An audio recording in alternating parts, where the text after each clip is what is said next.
Bonjour à tous, je suis ravie de vous retrouver aujourd'hui pour ce 20e épisode de podcast. Comme d'habitude, je suis là pour vous parler de tricot et de couture. Je m'appelle Adeline, Adèle sur les réseaux sociaux et vous pouvez me retrouver sur Instagram sur Au fil d'Adèle. Donc pour commencer, je vais commencer par vous parler de ce que je porte. Donc c'est un pull que vous avez déjà vu, que j'ai déjà dû porter pendant certains épisodes. C'est le pull 13KO de Elong avec Anna. Sa petite particularité, ses raglans apparents qui sont faits avec des jetés. Et il a une autre particularité aussi, c'est qu'il est légèrement plus court devant que le dos parce qu'il a une construction avec des rangs raccourcis. Alors c'est vraiment léger, hein. Moi je vais vous montrer, mais la différence, elle est pas hyper flagrante non plus. Donc là, c'est le devant et le dos qui tombe un tout petit peu. Bon, il est un peu court pour moi. Si c'était à refaire, je le ferais un peu plus long maintenant. D'ailleurs, j'ai prévu de m'en refaire un en rose. Celui-là, il est tricoté en alpaga drops mélangé avec de la kid silk et c'est de l'alpaga que m'a offert, ma belle-sœur donc du coup, je tiens beaucoup à ce pull et d'autant que ma belle-sœur m'avait offert cette laine, du temps où elle ne tricotait pas encore et elle s'était donné beaucoup de mal pour, me choisir quelque chose qui allait me plaire et elle était tombée dans le mille avec de l'alpaga drops écru, c'était vraiment tout ce que j'aime. Et avec, j'ai mélangé un petit fil doré. On voit qu'il brille un petit peu. C'est leur petit fil brillant de drops aussi. J'en ai mis dans tous les endroits où il y a du point mousse, à la manchure, au col et puis un petit peu en bas. Mais bon, c'est très très léger. Donc voilà pour ce que je porte. On va pouvoir commencer par parler de tous mes projets tricot. Déjà, pour commencer, je suis un peu déçue parce que je voulais vous montrer ce que j'avais terminé avec ces laines-là. Je vous avais montré ça dans le dernier épisode. Donc, j'ai commencé un pull Popiti de Petite Knit. Et donc, je l'ai fait en Arouetta et Tilia de Fil Colana. Et c'est le coloris 255. Et avec, je viens tout juste de finir mon Popiti. Et hier matin, je me suis dit, je vais le laver, il va sécher tout juste pour mon podcast que j'avais prévu de faire aujourd'hui. Et au final, non, avec le mauvais temps, on a eu beau allumer le poêle, il est encore bien humide, donc je peux pas vous le montrer tout de suite. Peut-être que si je peux, j'insérerai une petite photo, mais sinon, c'est pas grave, je vous le montrerai au prochain épisode.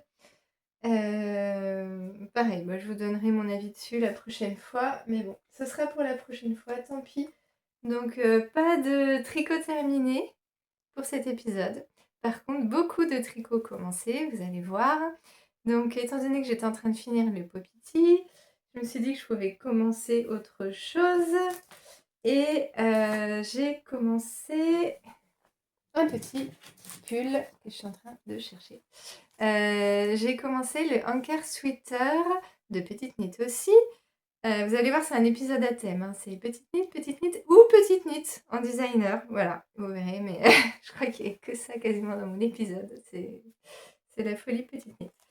Et donc, j'ai commencé le Anker Sweater en mérinos extra fine de Drops pour mon petit neveu qui va bientôt fêter ses 1 an et c'est le coloris 47. J'aime bien parce que ça fait un petit vert sauge un peu passé. Et puis leur mérino, c'est très doux. Hier, je le tricotais au hand. Et il y a une amie qui me demande même si c'est du coton. Tellement. Alors c'est vrai que je sais pas pourquoi, ça donne presque l'impression d'être du coton, mais c'est du mérinos. En tous les cas, c'est très très doux. Et du coup, pour un bébé, il n'y a pas de souci. Et enfin, c'est vrai que ça fait l'aspect un peu coton, mais par contre, il a bien le moelleux, le rebondi du mérinos quand il est tricoté. Donc le hanger sweater, je vous mets une petite photo pour que vous puissiez voir le modèle si vous ne le connaissez pas. Je l'ai commencé mercredi, ce petit pull, et on est dimanche. Donc il a déjà bien avancé. Mon objectif, c'était d'arriver à la séparation des manches. Enfin oui, des manches et du corps pour cet après-midi pour que je puisse aller au cinéma avec et le tricoter dans le noir sans problème. Mais au final, j'ai pas réussi à arriver à cette partie-là. Donc on verra bien ce que je fais avec au cinéma. Donc c'est un modèle qui se tricote en aiguille numéro 4, si je dis pas de bêtises. Alors j'ai quand même pris des notes pour préparer mon podcast. Ouais, c'est ça. Il faut un échantillon de 20 mailles en aiguille numéro 4. La Drops Mérinos, ils annoncent 21 mailles, donc je me suis dit que ça irait. Sincèrement, je n'ai pas fait d'échantillon. En fait, je me suis dit que voilà, je fais 1 an et demi, c'est un peu plus grand que la taille de mon petit neveu. Il y a bien un moment où ça lui ira. Du moment que c'est pas trop petit, en fait, c'est ça quoi. Il faut surtout pas que ce soit trop petit, évidemment, mais les restes du temps, ça devrait aller. En plus, Mérinos, bah, c'est une chaleur qui est neutre, donc il pourra le porter jusqu'au printemps. Donc voilà, au niveau de la taille, je me mets pas trop de pression. Et donc, le voilà. Donc, j'ai fait ça. Ça paraît tout petit l'encolure quand je vous montre, mais en vrai, pas d'inquiétude. C'est un montage, c'est un long tail Caston que j'ai fait. Et du coup, c'est bien élastique. Donc il pourra largement passer sa tête. Et ce qui est sympa, c'est que c'est un jeu de côte 1-1. Et ce qui fait que c'est pareil, en fait, je pense qu'il va un peu se faire et s'agrandir au fur et à mesure que mon petit neveu va grandir. Donc ça peut être sympa aussi. C'est le modèle qui est bien quand on n'a pas l'enfant sous la main pour essayer et qu'on voilà, on n'est pas ultra sûr de la taille. Donc là, j'en suis arrivée. Donc en fait, il se construit. Donc on fait un long tail Caston. On fait des rangs de côte 1-1. Et après, on fait 2 rangs avec des augmentations. Enfin, un rang avec des augmentations et un rang de jersey. Après, on refait des côtes, la même chose, ta. Et du coup, ça donne ça. Je sais qu'il y a la version bébé aussi. D'ailleurs, au début, je croyais avoir la version enfant. Et je commençais à regarder mes explications, mais c'était bébé, donc ça allait pas du tout. Donc j'ai racheté le enfant. Et je sais qu'il y a la version adulte aussi. Mais adulte, bah voilà, bien sûr, c'est tout petit. Je me demande si je m'en ferai pas un pour moi aussi un jour. Je trouve ça super sympa. J'ai déjà vu les versions sur Instagram très très jolies. Et en plus de ça, ça doit être très confortable à porter, hein. Ouais. Donc voilà pour le petit pull. J'espère qu'en une semaine, il sera fait pour que je puisse le laver avant de l'offrir. Parce que moi, j'aime bien offrir mes tricots bah, à laver, prêts à l'emploi. Comme ça, les parents, ça les embête pas. Et puis, je sais qu'au moins, il a été lavé, entre guillemets, dans les règles de l'art la première fois. Même si, bon, là, c'est du mérino, ça se lave à la machine, il n'y aura pas de souci. Bon, en plus, je sais que ma sœur, elle est hyper soigneuse. Donc, voilà, mais je préfère de toute façon l'offrir lavé, bloqué, etc. Donc, voilà, pour mon premier projet. Ça, je l'ai donc commencé il y a 3 jours. Il y a aussi une chose que je vous avais pas montré la dernière fois et du coup, j'arrive plus très bien à me rappeler quand je l'avais commencé. Quelque chose qui est dans ce très beau sac à projet. Bon, je sais, c'est un sac en papier, mais vu que c'est The Woolskin, franchement, j'adore. Je suis fan de mon sac. Donc, je vous avais montré une fois que je voulais faire une marinière à mon frère. Et pour ça, j'avais choisi au Knit It l'an dernier, donc il y a 1 an. J'avais choisi ces 3 coloris-là. Donc, c'est de la Arouetta de Filcolana et il y a le coloris 270 pour le bleu. C'est un bleu un tout petit peu passé. Enfin, là, je sais pas si ça ressort bien à la caméra, mais il est presque un peu éteint. Enfin, je dis ça parce qu'en comparaison, il y avait d'autres bleus qui étaient très brillants, mais vraiment brillants, quoi, et je trouvais ça trop brillant. Enfin, j'aimais mieux cette version-là. Sinon, il y a le coloris 101, c'est les crus. Et le jaune, c'est le 200. Donc un jaune foncé. Mais là, du coup, on voit bien la différence avec ça, c'est de la Arouetta aussi.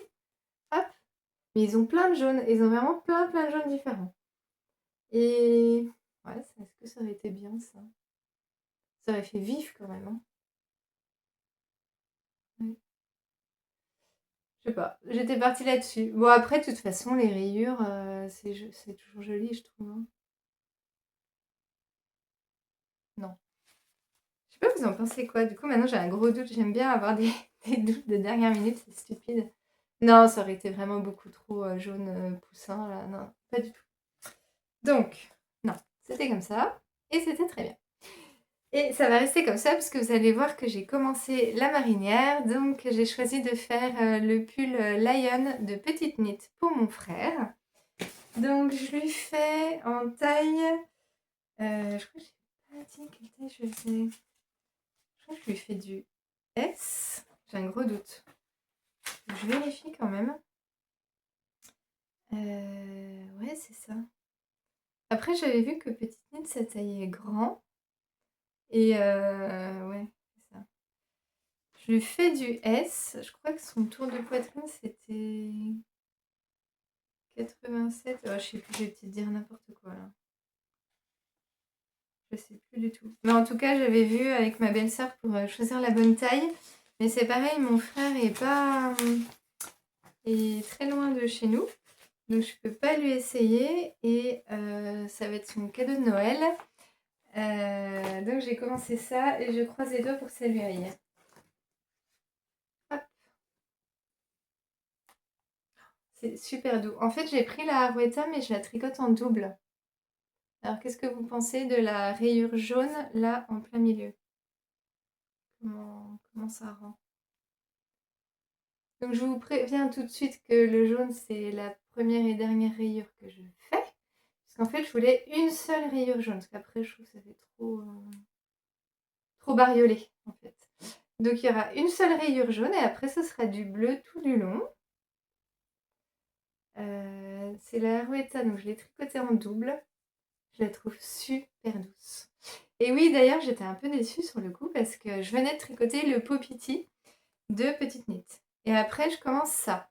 Et au début, la construction, c'était la même. C'était la même que le Popiti, avec toujours ces augmentations-là, et puis on relève le long.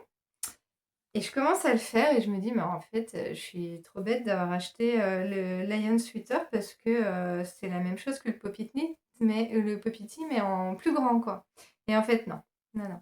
Au bout d'un moment, il y a quand même une différence dans la construction. Donc, bon, on va dire que ça va des coups d'acheter le patron. Après, Petite Knit, je trouve quand même que leurs patrons sont chers, sachant qu'ils se ressemblent tous un peu. Mais bon, c'est le jeu, ma pauvre Lucette, hein. Si tu veux un patron, c'est comme ça. Je pars dans mes délires de patron. Mais non, il a l'air grand quand même. Ouais. En fait, il faut qu'il soit un petit peu trop grand pour moi. Et comme la Rueta, elle se détend un peu, là, on voit que les emmanchures... Mon frère est quand même fin, hein. J'espère que ça ira. Et en même temps, si je fais plus grand, c'est pas beau non plus au cas où ce soit trop grand et que les épaules tombent trop bas, quoi. Ça va m'inquiéter tout le long.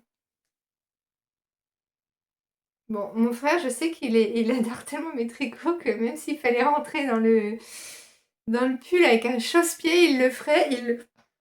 Il porterait le pull comme ça, il dirait non, non, il me va très bien. Mais non, je veux quand même lui faire un beau pull qui lui aille bien, quoi. Sinon, c'est dommage. Surtout il a droit qu'à un pull tous les 20 ans, le pauvre. Donc, j'adore, je trouve ça rend super bien. On verra. Mais là, le Popiti, je l'ai lavé, le mien. Et donc, il y a de la ruta dedans et j'ai l'impression qu'il s'est un peu agrandi, un peu étiré. Donc, on va dire celui-là, il va s'étirer un peu aussi. Et ouais, surtout bien croiser les doigts. Donc, j'ai tricoté. Alors, ça, c'est super chouette.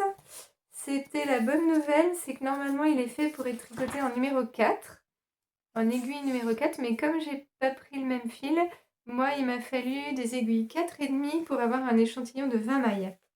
Du coup, bah, la bonne nouvelle, c'est ça, c'est que ça va super vite. Bon, le problème, c'est que je l'ai arrêté en cours de route pour faire autre chose. Mais sinon, dans le principe, ça va super vite. J'ai quand même bien hâte de le reprendre pour pouvoir l'essayer et voir sur moi déjà ce que ça donne et voir un peu la suite. Et je pense qu'il va être content. Je pense que ça va lui plaire. Il adore les marinières, mon frère. En fait, c'est quelqu'un qui aime tellement mes tricots que si je pouvais, je lui en ferais un par mois. Enfin, j'aimerais bien lui en faire plus quand même parce que c'est hyper agréable de tricoter pour quelqu'un qui apprécie autant ses tricots. C'est chouette. Et alors, la suite. Qu'est-ce que j'ai fait d'autre? Ah oui. Alors là, il faut que je prenne dans l'ordre parce que c'est important. on passe, sur autre chose, sur un autre projet. Donc pourquoi en fait, j'avais besoin de mes aiguilles 4,5 pour faire le projet que j'avais envie de commencer. Il m'est arrivé, une aventure incroyable, un truc, voilà, je m'y attendais mais vraiment pas du tout. Donc comme je vous ai dit, j'ai une page Instagram où je mets mes tricots depuis, déjà très longtemps et un jour, je vois un message, privé, d'une personne qui me demande si ça me dirait de faire un partenariat avec elle. Donc j'étais, bah, hyper surprise que voilà, ça m'était déjà arrivé une fois avec, ma petite mercerie. Ma petite mercerie avait fait une campagne de pub un peu et ils avaient proposé, je dirais, au moins une vingtaine de, là c'était plutôt de couturières.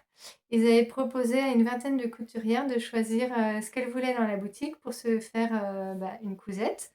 Donc j'avais choisi de quoi me coudre, un chemisier. Ils m'avaient offert le tissu, le fil, les boutons, donc c'était un super cadeau, j'étais très, très, très contente.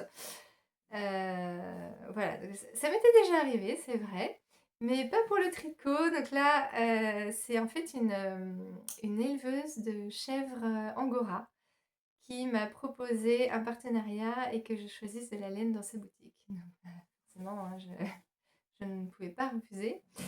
Ça m'a fait super plaisir qu'elle pense à moi et d'autant qu'en fait, elle m'a connue par ma page Instagram, mais elle savait pas du tout que j'avais une chaîne, YouTube. Donc c'était vraiment «juste» entre guillemets pour, les photos que je mettais sur Instagram et voilà, et j'imagine que ce que je tricotais lui plaisait et correspondait au style qu'elle voulait, donner aussi, à sa marque, à sa boutique. Donc ça m'a beaucoup touchée et ça m'a beaucoup touchée d'autant plus qu'elle est toute jeune, donc elle s'appelle, Christelle et elle a, comment, du mohair qui est de Ferme de France et c'est le mohair de Gourjade. Donc elle est dans le Tarn. Je vais vous mettre des petites images, des petites photos et tout et je crois qu'elle a 23-24 ans, quelque chose comme ça, Christelle et voilà, on connaît toute la valeur du fait main, l'entrepreneuriat, le fait que là, elle soit toute seule pour gérer son exploitation. Enfin, elle fait un travail qui est vraiment mais incroyable. Elle a l'air d'être partout à la fois, je ne sais pas comment elle fait. C'est impressionnant, c'est ouais, c'est vraiment super. Donc je vais vous montrer, elle m'a donné les petits papiers de de sa boutique et cetera. Donc là, c'est en fait un petit catalogue sur les mohair fermes de France. J'imagine qu'en tant que tricoteuse, vous connaissez et que vous avez déjà vu des mohair fermes de France, dans les salons ou sur Instagram et cetera. C'est donc du mohair qui est fabriqué en France avec des élevages, français et c'est des si j'ai bien compris, c'est des coopératives, en fait. Ils se mettent ensemble et puis, ils regroupent les toisons et ensuite, c'est géré en communauté. Là, c'est son petit logo. Je le trouve trop mignon avec, le mohair de Gourjade et ses petits moutons, enfin ses petites chèvres angora. Et elle a un site aussi, je vous conseille d'aller voir son site. Il y a plein de conseils sur, comment entretenir le mohair et d'ailleurs j'ai appris quelque chose. C'est vrai que le mohair pur, quand on le lave, enfin quelque chose qui est tricoté que en mohair, par exemple en double mohair, moi quand je le lave après ça fait un peu comme si c'était froissé ou ça perd un peu son gonflant, c'est voilà. Et parce que je le presse dans la serviette ou alors il y en a des fois je mets aussi en machine à laver, programme laine, très doux, mais ça fait un peu froissé. Et là, elle donne un super conseil, c'est de le quand votre tricot il est encore mouillé, au lieu de l'essorer et de le presser, parce que je pense que c'est là où ça froisse, et ben, elle dit de le mettre dans une tête d'oreiller et de le laisser s'égoutter comme ça. Et jusqu'à temps que ça soit, bien, bien égoutté. Et c'est vrai que les fils de mohair, ça retient pas l'eau, en fait. Au bout d'un moment, ça glisse. Donc, il faudrait que j'essaye de faire ça la prochaine fois. Elle fait aussi des visites à la ferme pour celles qui habitent, à côté, qui ont des enfants, des petits-enfants. Enfin, moi, comme mes enfants étaient petits, c'est des trucs que j'adorais faire. C'est les emmener, voir les animaux, voilà. Et c'est mignon parce que quand on emmène des petits-enfants dans les fermes voir des bébés animaux, c'est des bébés qui vont voir des bébés, quoi. Je trouve ça trop, trop touchant aussi. Donc voilà, elle fait ça, elle fait tout plein de choses. Elle a une boutique où elle vend donc sa laine, mais elle vend aussi des articles tout faits. Enfin voilà, je vous laisserai aller voir sur le site si ça vous intéresse. Et si vous voulez la soutenir, il y a sa page Instagram aussi. Vous pouvez tout simplement vous abonner. Mais rien que le fait d'aller regarder sa boutique, même si vous achetez rien, en fait, ça lui donne de la visibilité aussi. Et c'est un beau soutien pour une très jeune femme, très courageuse, je pense, et qui se donne à fond pour son métier. Donc, voilà, pour en venir au cœur du sujet, bah, elle m'a demandé si j'avais envie de choisir de la laine chez elle. Donc, bah, bien sûr, j'ai bien réfléchi, puisque je voulais vraiment faire, enfin, rendre hommage à ses pelotes et à son travail. Donc, j'ai réfléchi au projet qui pourrait le plus mettre en valeur ces laines, enfin, avec ce que je sais faire moi, hein, bien sûr, parce que selon les tricotés, c'est pas la même chose. Et du coup, j'ai pensé à lui faire, enfin, à faire un slip-over. Donc, j'ai voulu faire le novice slip-over de Petite Knit. Donc, c'est encore du Petite Knit. Désolée pour celles qui n'aiment pas. Si vous n'aimez pas Petite Knit, je pense que cet épisode n'était pas pour vous, hein. Voilà. Et en fait, avant, j'ai commencé par faire des échantillons. Oui, je vous montre quand même le mohair, qui est quand même la base. Donc, elle a différents types de mohair. Elle en a un où c'est que du pur mohair. Moi, j'ai choisi mohair et soie, 20%. Et elle a aussi du mohair et avec 40% de soie. Moi, j'ai choisi classique, hein, parce que j'ai l'habitude de tricoter, mais c'était aussi à cause de la couleur. J'ai choisi la couleur terracotta qui n'était pas forcément dans les autres qualités. Peut-être que sinon, j'aurais bien voulu tenter autre chose pour aussi sortir un peu de ce que j'ai l'habitude de faire. Mais là, cette couleur m'a tapé dans l'œil. Franchement, en fait, comme il y a la soie, elle prend un peu moins la couleur, ça c'est normal, mais ça donne l'impression qu'il y a du doré dedans, du coup. J'ai plusieurs personnes qui m'ont demandé si j'avais du doré dans ma laine. Et comme vous le savez, j'adore le doré. Donc, ouais, vraiment la couleur est magnifique. Et au niveau du métrage de cette laine, que je vous dise pas de bêtises, il y a 100 mètres pour 25 grammes. Donc ça fait, bah oui, ça fait du fingering.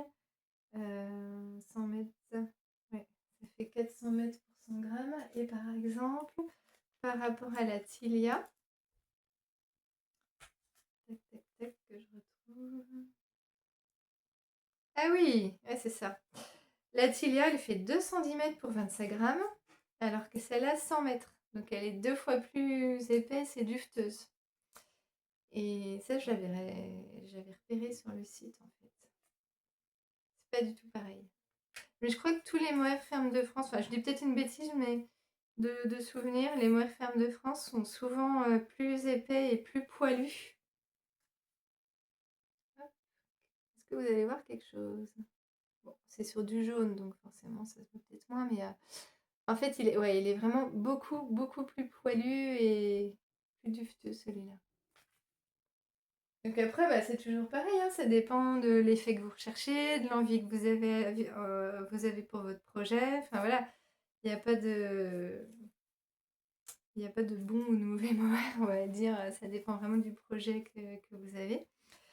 Mais celui-là, voilà, j'ai essayé de faire quelque chose qui mette en valeur ces qualités-là, le fait qu'il soit plus épais, plus dufteux. Parce qu'en fait, moi j'aime bien tricoter, enfin j'aime pas tellement tricoter le mohair en simple. J'aime pas quand c'est transparent en fait. Donc du coup, je savais forcément qu'il fallait que je le tricote en double, mais comme je voulais mettre en valeur son mohair, je voulais pas l'associer avec un autre fil. Donc il fallait qu'il soit en double, mais 2 fois celui-là, quoi. Donc j'ai fait un échantillon.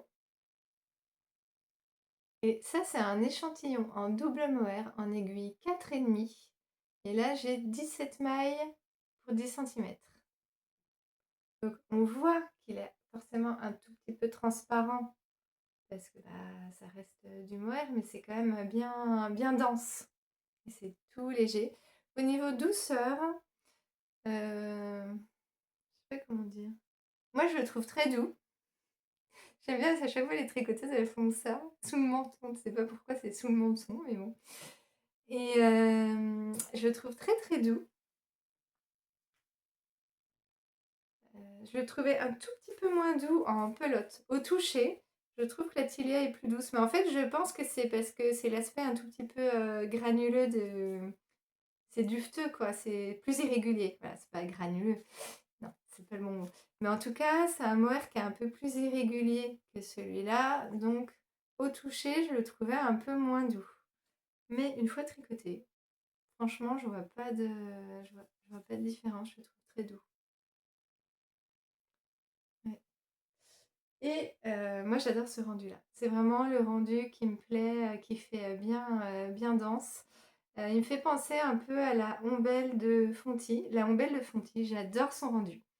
Parce qu'il est très très très dufteux en fait ce fil. Mais par contre je trouve qu'il n'est pas doux du tout, quoi. Je trouve qu'il pique, enfin il me plaît pas. J'aime bien l'aspect visuel. À chaque fois je me dis il faudrait que je m'en achète parce que j'aimerais bien avoir un pull qui ait ce rendu-là. Mais je trouve pas doux. Alors que là je suis super contente. C'est vraiment ce que je voulais depuis très très longtemps en fait. Et pour comparer, j'ai quand même tricoté un échantillon en simple. Donc en fait, je l'ai tricoté en simple mais en aiguille 3,5 parce que alors pourquoi j'ai fait ça?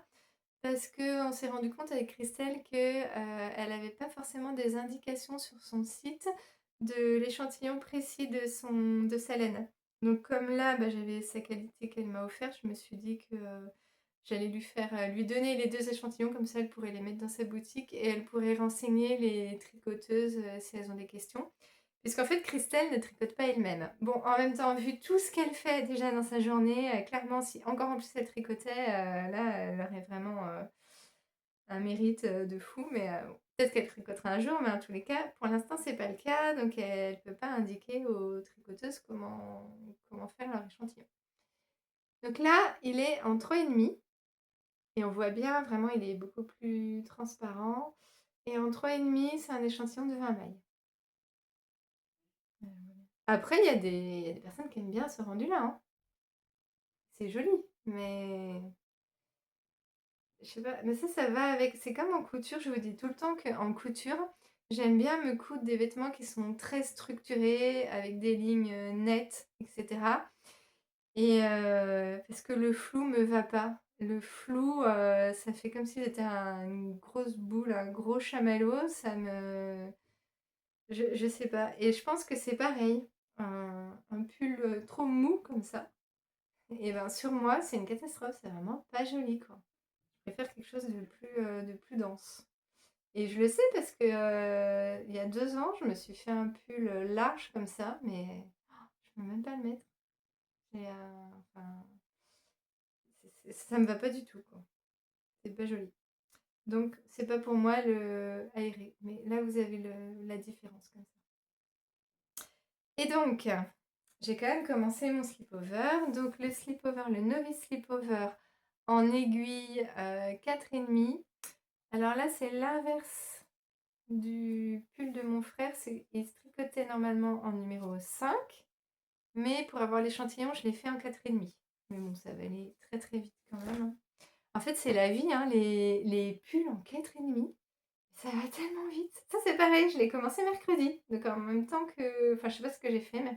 Ah oui, mercredi matin, j'ai commencé ça. Et mercredi soir, j'ai commencé le pull de petit. Donc voilà, ça, c'est le début du slip-over. Donc, quand vous commencez par le tricoter, vous commencez par faire un rectangle. Donc, ça, c'est le début. Vous faites un rectangle. Après, vous augmentez de chaque côté. Et en fait, ça va être votre dos. Et donc, tac, ça va être le dos, mais dans ce sens-là. Hop, ça revient dans ce sens-là. Et ensuite, vous allez remonter des mailles. Je suis en train de faire. Sur le rang de montage, à la base, donc sur le tout début de votre tricot, vous allez remonter des mailles. Là, on voit la petite ligne là. Et j'ai déjà fait un côté. Là, j'ai remonté de ce côté-là. Et j'ai fait des augmentations. Par contre, quand j'ai fait ça, j'ai oublié que je trouvais que le col était trop près du cou et que je voulais un petit peu agrandir l'encolure. Du coup, je sais pas trop, je vais peut-être continuer un peu. Enfin, je verrai ce que je fais. Je vais essayer de bidouiller. En même temps, j'ai pas trop envie de défaire parce que ça accroche quand même beaucoup. Donc, je vais voir. Je voulais juste agrandir un peu l'encolure pour avoir la place de mettre un col de chemise. Par contre, oui, il y a une chose avec ce fil qui est à savoir, mais bon, c'est un peu normal avec le mohair, c'est qu'il accroche quand même beaucoup. Bah oui, quand on le tricote, il faut y aller doucement pour bien prendre les petits fils et pas que ça s'accroche et quand on tire, ça casse un peu les petits bouts. Donc voilà, mais c'est un petit coup de main à prendre. Après, ouais, c'est le mohair. Donc voilà, je vous remontre. J'adore la couleur. Je le trouve trop, trop, trop, trop beau. Donc ça, c'est pareil, je me dis que je pourrais le faire en 1 ou 2 semaines. En gros, dans les 2 semaines à venir, j'aimerais bien finir celui-là et finir le petit pull de mon neveu pour pouvoir après commencer d'autres choses. Puisque ce qui s'est passé, c'est que le week-end dernier, je suis allée au Netit. Donc comme beaucoup, beaucoup, beaucoup de monde, hein, parce que là, j'ai pas regardé les chiffres, mais je sais qu'il y a plusieurs milliers de personnes qui vont au Netit à chaque fois. Du coup, j'étais super contente parce que j'y suis allée le samedi. Et le samedi, c'était le 4 octobre et c'était pile le jour de mon anniversaire.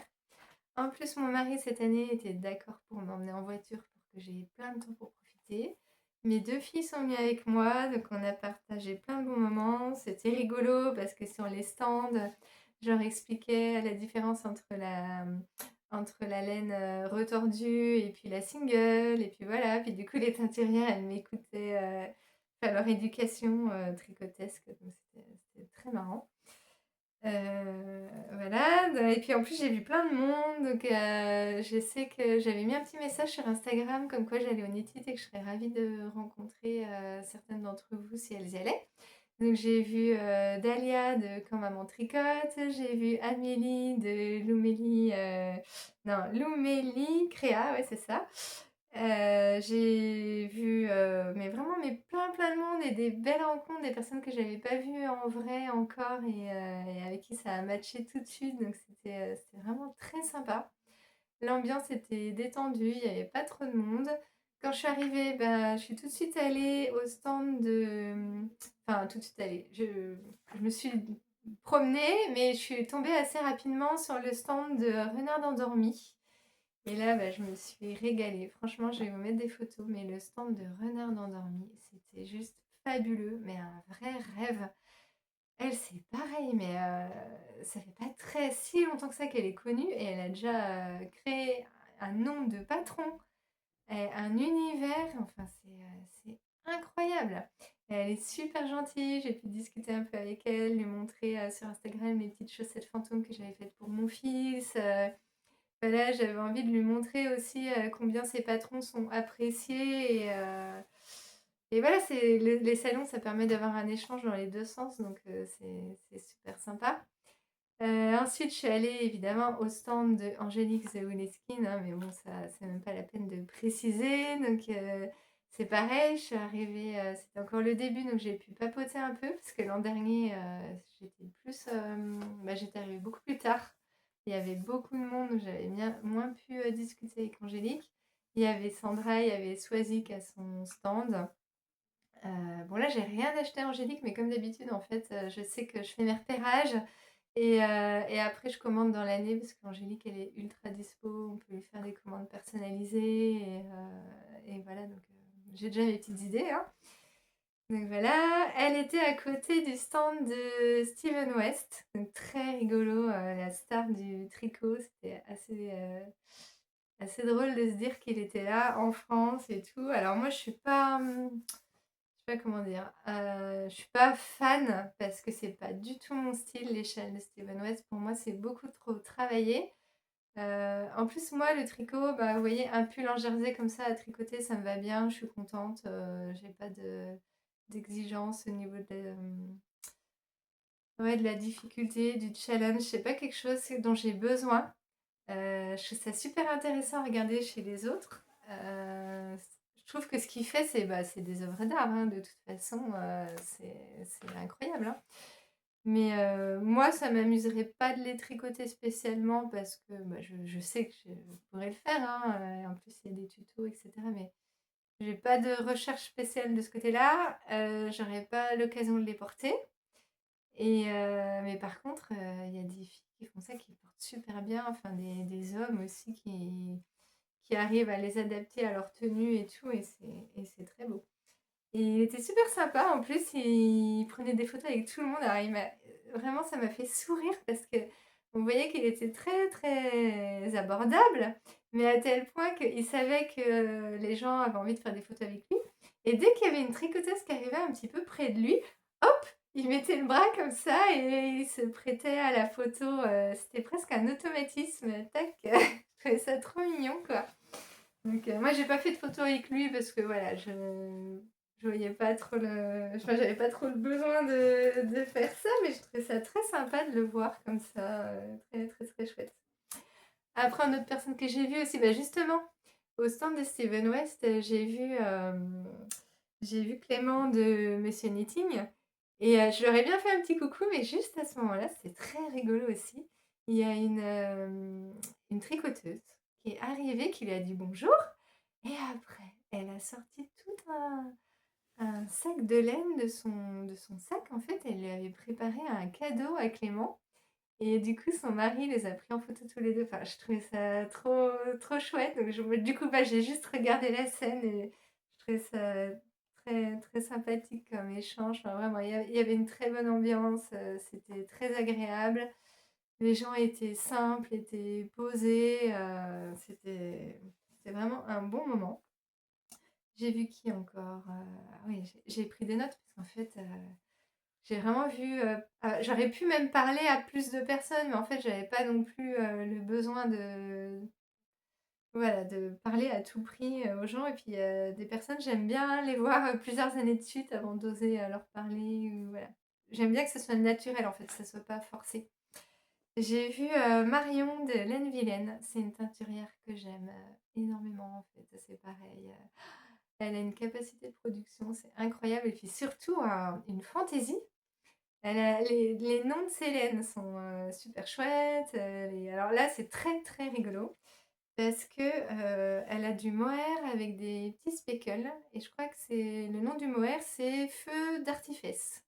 Je ne sais pas pourquoi, mais c'est son nom et du coup, il y en avait un écheveau qui était, très pâle et les deux autres écheveaux qui étaient, plus contrastés et moi, j'aurais voulu celui qui était, très pâle mais en 3 fois et du coup, la dame qui était avec elle sur son stand, je sais pas qui c'est, mais elle tenait aussi le stand avec elle. Elle me dit: «Mais si vous voulez, vous pouvez demander à Marion, vous lui dites ce que vous voulez exactement et elle vous le fera». Ah ouais, bah oui alors. Oui, OK et trop sympa. Du coup, bah, je lui ai demandé parce que enfin je me dis: «C'est quand même un peu gênant» parce que, dire à une teinturière ce qu'elle doit faire, je trouve c'est un peu, ça fait un peu: «Ouais, de quoi elle se mêle celle-là? Moi je teins ma laine comme je veux et si tu veux plus clair, bah, tu prends celui-là et puis c'est tout, quoi». Et elle: «Non, non, oui, oui, je vais vous faire quelque chose, juste comme vous voulez et tout». Très sympa. Bon après j'ai aussi conscience qu'elle y arrivera ou elle y arrivera pas, en fait, parce que c'est aussi quelque chose qui est dans ma tête à moi. Après, il faut que ça aille dans sa tête à elle. Peut-être qu'elle se rappellera plus exactement de ce que je voulais, voilà. Ça reste de la teinture artisanale, je tente. Peut-être que ce serait exactement ce que j'avais en tête, mais peut-être que quand je recevrai, ben, ce sera pas exactement ça, mais c'est pas grave. Ça ça fait aussi partie un peu du petit suspense et de quand on commande quelque chose de fait à la main, hein. Et du coup, elle m'a fait un petit bon de commande et sur le petit bon de commande, c'est écrit, «Poilu feu d'artifice». Voilà, donc j'ai commandé de la poilue feu d'artifice. Ça m'a bien fait rire et il fallait quand même que je lui demande, d'où elle trouve ces noms parce que c'est bien rigolo. Elle a bien plu à mes filles aussi, mes filles ont admiré son style et tout et ouais, c'était super chouette. Donc une belle rencontre et puis enfin, bah, j'ai rencontré, bah, Lysandre. Lysandre, je l'avais déjà vue, au Knit et là, je passe devant son stand, elle était en train de dédicacer son livre, de chaussettes et puis il y avait sa maman et sa maman, elle me dit, «Bonjour». Alors moi, je dis: «Bonjour» et puis je vois qu'elle avait l'air de me connaître. Alors j'étais quand même super surprise parce que, bah, moi je la connais la maman de Lisandre, j'ai déjà vu dans les podcasts et cetera. Je suis son compte, mais voilà, moi j'ai un tout petit compte et je pense pas forcément que les gens, regardent mes vidéos ou quoi que ce soit. Et en fait, si, Valérie, elle me dit: «Mais oui, mais si, je regarde tes vidéos, j'aime bien et tout», donc bah, coucou Valérie, ça me fait super plaisir. Effectivement, certainement que tu avais mis des commentaires et j'ai dû te répondre, mais sans avoir, notion que tu étais Valérie, la maman de Lysandre, donc je suivais le compte. Parce que comme je disais la dernière fois, quand vous mettez des commentaires, quelquefois j'ai du mal à situer. Enfin, sur YouTube, je trouve que c'est beaucoup plus dur d'entretenir un lien que sur Instagram. Et puis sur Instagram, je vais mettre, bah, déjà, je vais m'abonner au compte. Je vais mettre certains articles en favoris pour me garder les noms. Enfin voilà, je me fais des genres de petits pense-bêtes en fait. Qu'avec les commentaires, pardon, je fais bouger la caméra. Avec les commentaires sur YouTube, j'ai un peu plus de mal à me repérer. Et donc, voilà, on a discuté avec la maman de Lisandre et bah, on a plein de points communs, hein, ça c'est clair. Et du coup, on était partis pour papoter tout l'après-midi, mais Lisandre a dit à sa mère de bosser, ce que je comprends. Parce qu'en même temps, quand on met deux infirmières ensemble, le risque est très, très, très, très grand de passer l'après-midi à papoter, hein. Ça, on le sait. Donc voilà, Lisandre était là pour veiller au grain, mais en tout cas, c'était vraiment très rigolo comme rencontre, très sympa. Et voilà, donc si jamais il y en a certaines d'entre vous qui étaient honnêtites et qui m'ont pas vu ou qui auraient aimé me voir, bah, j'espère que l'année prochaine, on pourra le faire. Et puis voilà, j'étais un petit moment hors du temps et moi, ça m'a fait beaucoup de bien parce qu'en ce moment, enfin en ce moment, si quand même depuis un an, on va dire que j'ai un planning très rempli, très chargé. Et là, par contre, bah, c'était pour une fois un moment où j'ai pas regardé l'heure. C'était une journée rien que pour moi, donc c'était vraiment sympa. Et donc, pourquoi je vous parle du Knit-It Je vous parle du Knit-It parce que bah, bien sûr, je suis parvenue les mains vides, d'autant plus que, comme je l'ai dit, c'était quand même le jour de mon anniversaire. Et que comme j'ai une famille qui est absolument adorable, et qui a bien compris que ça servait à rien de lutter contre mon addiction de laine, ma famille, tout le monde m'a dit, «Bah écoute, choisis-toi quelque chose de notre part». Souci, hein?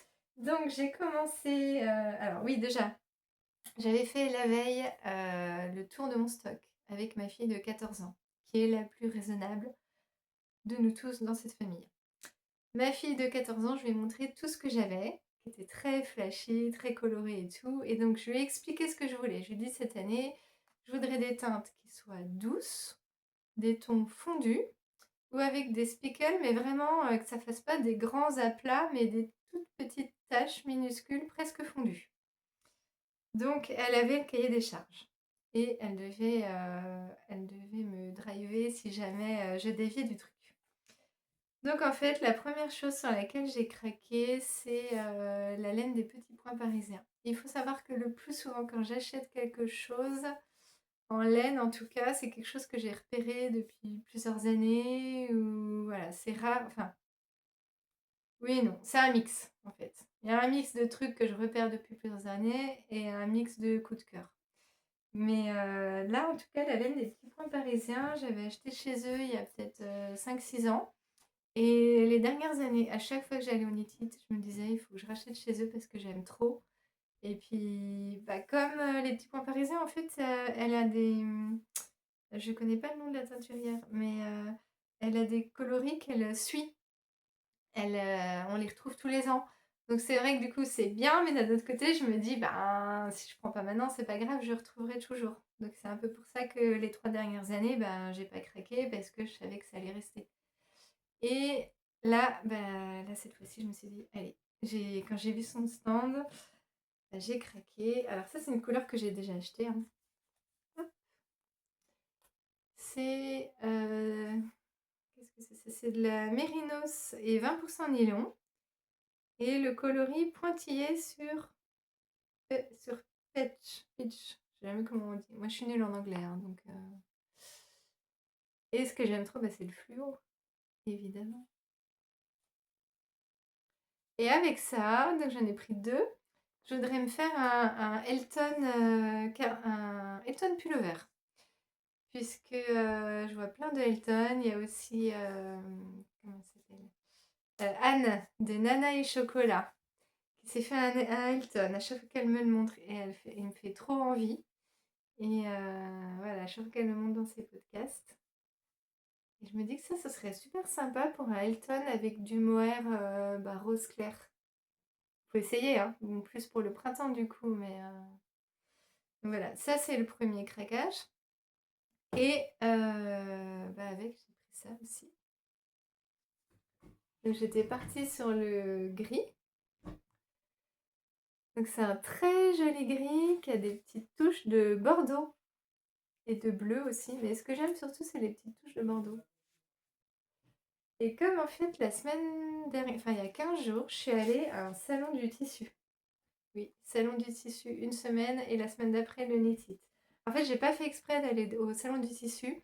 Je suis allée au salon de l'étudiant pour ma fille de 18 ans et au Parc des Expos à Dijon. La salle à côté, c'était le salon du tissu. Donc l'entrée était gratuite. Voilà, j'ai trouvé un petit quart d'heure pour y aller. Et je suis tombée sur ce coupon de tissu. Je sais pas si vous allez bien voir. Et je voudrais me faire un pantalon avec. Et du coup, ce qui pourrait être sympa, c'est d'avoir un gilet, un april cardigan avec. Et je sais pas. Au début, quand je l'ai acheté, je m'étais dit ça serait bien pour aller avec, mais alors là, j'ai un gros doute, hein. Ça se trouve, ça. Je sais pas plus que ça, là. Faut voir une fois tricoter. Ou sinon, je les porterai séparément, c'est pas grave. C'est une idée, mais voilà. Et comme le mari de la teinturière des Petits Pois Parisiens a entendu que je disais à ma fille que j'avais déjà tricoté des choses chez eux et tout, et que j'adorais cette boutique. Et c'est vrai que je suis déjà allée dans la boutique à Paris, que voilà, j'aime beaucoup, quoi. Et ben du coup, c'est trop adorable parce qu'il a demandé à ma fille de... Enfin, il a proposé à ma fille de choisir un petit écheveau en cadeau de Mohair. C'est trop gentil. Bon, du coup, j'ai mon mari qui me dit que c'est l'heure qu'on parte au cinéma, donc je vais pas pouvoir terminer cet épisode. Je vais même pas pouvoir vous montrer ce qui est derrière moi. Mais c'est pas grave, ça fait déjà un petit moment que je parle. C'était très très long. J'ai parlé du Knitted, j'ai parlé de Christelle, du mohair de Gourjade. J'espère que c'était pas trop long pour vous. Je reviendrai le plus rapidement possible. Et en attendant, n'hésitez pas à vous abonner à ma chaîne, à mettre un petit cœur pour me soutenir. Et puis je vous dis à très bientôt. Au revoir.